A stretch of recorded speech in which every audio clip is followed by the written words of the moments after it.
I am live. Do I have good lighting? The background probably needs to be better. Hello, friends. People are asking for more videos on my YouTube channel, so I am going to put this quick one together. I know it's crazy late. I'm going live at 20 to 1 in the morning. That's because I'm a night person, and this is what works for me. So I don't expect anybody to be actually watching live, but gotten a lot of questions. This video is going to be about Audit the Vote PA. I know I titled my channel Let's Get Educated, but we're going to get educated on Audit the Vote PA today, which is an organization I co-founded for a petition, the legislation of Pennsylvania for an audit, complete audit, forensic audit of the 2020 election, because there are still so many loose ends and irregularities that have, despite all of the legislative hearings they've had, and the reform that is proposed and legislation that is trying to appease us, if you will, there is still so much that has gone unanswered. And so our petition, we are so excited. Our petition just went over 31,000 signatures, which is incredible. I feel like it was really hard to get to the first 5 or 10,000, but once we hit like 10, 15,000, I think it hasn't even been, we had our first rally at the Capitol in Harrisburg on April the 21st. We went into that with 15,000 signatures. And so less than 30 days later, we have more than doubled. So we are definitely gaining support and gaining steam.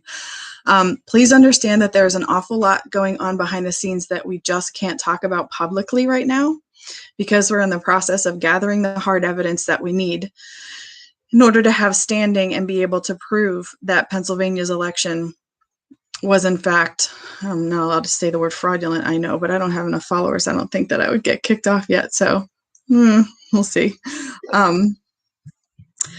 We are, as of right now, organizing teams of volunteers all across the state and every county. We have, I think, almost 200 volunteers in like 45 different counties just to help us with this process and to get things exposed to the public, because obviously the media is not on our side.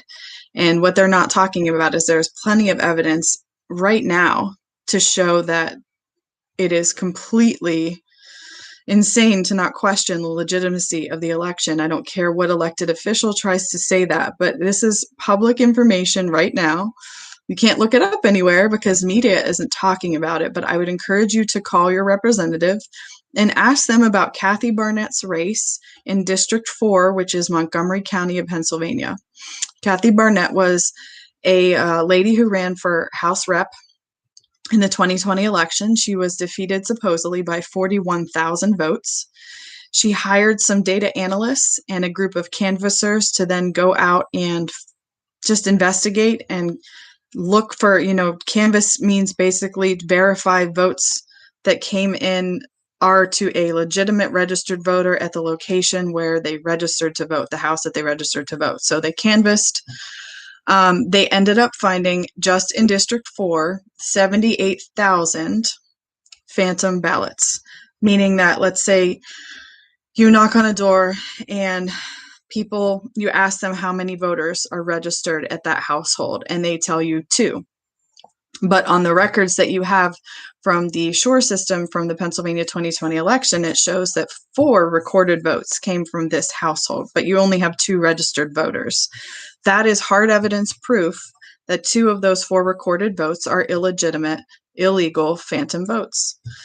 They found 78,000 of those in Montgomery County, and nothing was done about it.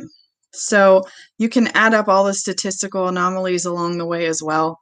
It was also documented that there were roughly 20,000 dead voters, people that passed away and somehow had a mail-in ballot that was counted in the 2020 election as part of the certified results. So if you add that up, 78,000 plus the 20,000, just that doesn't even scratch the surface. But if you just add that up, that's 98,000 votes. And they gave, I like to call him illegitimate Joe, Pennsylvania's 20 electoral college votes by an 81,000 vote margin. So do the math. You don't have to be a rocket scientist to figure it out. It's not hard. Did he legitimately win Pennsylvania? In my opinion, based on the numbers that I've seen, absolutely not. And we're in the process of exposing that right now.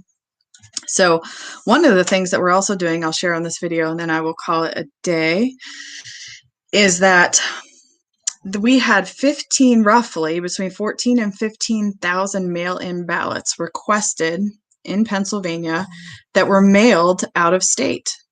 So I want you to think about that for a second. Think about, we were in the middle of a pandemic. This was September, October, November timeframe of 2020. Most of Pennsylvania was still shut down. Universities and schools were closed. Kids were not allowed to be at school. They were homeschooled. Nobody was really traveling because of COVID. Why in the world would they need 15,000 mail-in ballots to be sent out of Pennsylvania, out of state? And there's even a cool infographic that I'll have to post at some point that shows you all the places these mail-in ballots went to. So that in and of itself, in my mind, is a little bit fishy and needs looked into.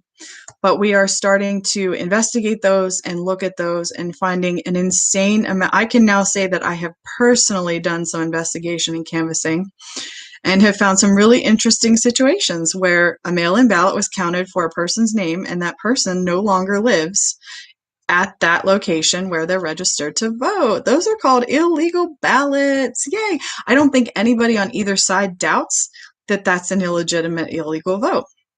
I also don't think it's an accident. Like, how in the world, if that is legitimate, how does somebody who doesn't live at said location request a mail-in ballot, have it mailed to them out of state, and just happen to vote in the 2020 election when they don't live at the registered address anymore? Like, that's not, do you guys see, if you have done a mail-in ballot in the past, which my mom votes that way, so I've helped her with it, like, it's not possible to accidentally send in a mail-in ballot if you're not a legitimate register. So if the person didn't do it themselves illegitimately, somebody perhaps did it on their behalf. And there's 15,000 of those that are potentially fraudulent. And based on the little bit of discovery that we've already done, it looks like the majority of those, in fact, are. And on the low end, probably 30% of those are. So if you just take that statewide, we had, I believe, over 1 million mail-in ballots counted in the 2020 election as legitimate certified results. So if 30% of those are fraudulent, again, do the math, that's over 300,000 illegal votes. Can we honestly say that illegitimate Joe won Pennsylvania with those kind of numbers that are still kind of hanging out there, loose ends in the balance? We have 120,000 votes in Pennsylvania that are reconciled, meaning there was a question and that question on those 120,000 votes was never answered, and they're still certified our election. So there is work to be done, and we are going to make sure that it gets done. So we appreciate all of our supporters. I am probably going to be doing some more interviews just to get the word out, because our support is overwhelming in a very good way. So we thank you for supporting us. We are having an event on May the 23rd. We're hosting Dr. Doug Frank, who is a physicist who has done statistical analysis on the entire country. He's in Scientific Proof with Mike Lindell. If you want to see who he is, we have the honor and privilege of hosting him at an event in Western PA on the 23rd at 2 p.m. in the afternoon. So if you're in Western Pennsylvania, or if you want to travel, all that information is on our website at auditthevotepA.com under the Updates tab. You can purchase a ticket, which will donate to us, because we are definitely going to have to get lawyers involved at some point. And we're going to need to raise some funds. So if you want to support us, you can do that. You can come on out and learn a ton from Dr. Doug Frank. He worked actually with some Pennsylvania legislators in November and December. So he has had firsthand experience, and he seems to be quite brilliant. So that's really the next thing on the calendar. I will be at Freedom Fest this upcoming weekend in Bainbridge, hosted by Matt Foltz and the Entrepreneurs Against Tyranny group. I'm excited to speak at that event. More excited to hear my counterpart, Karen Taylor, who is going to share some information that is going to blow people's minds. She is Jewish. She is Orthodox Jewish background, and she has family that were killed in the Holocaust in Germany, and she's done a lot of research into Holocaust survivors, and she is going to give probably the most impactful message I've ever heard her talk about on Freedom Fest on, what is that, the 5th? I don't know what day it is. It's Saturday, sometimes Saturday afternoon. So again, I'm rambling, which is nothing new. I do that a lot. I'm going to wrap this up. I appreciate all our supporters again. Thank you, thank you, thank you from the bottom of our hearts. And you can follow us, Audit the Vote PA. You can follow on Telegram. We have a Facebook page and our website, auditthevotepA.com. So thanks so much, you guys.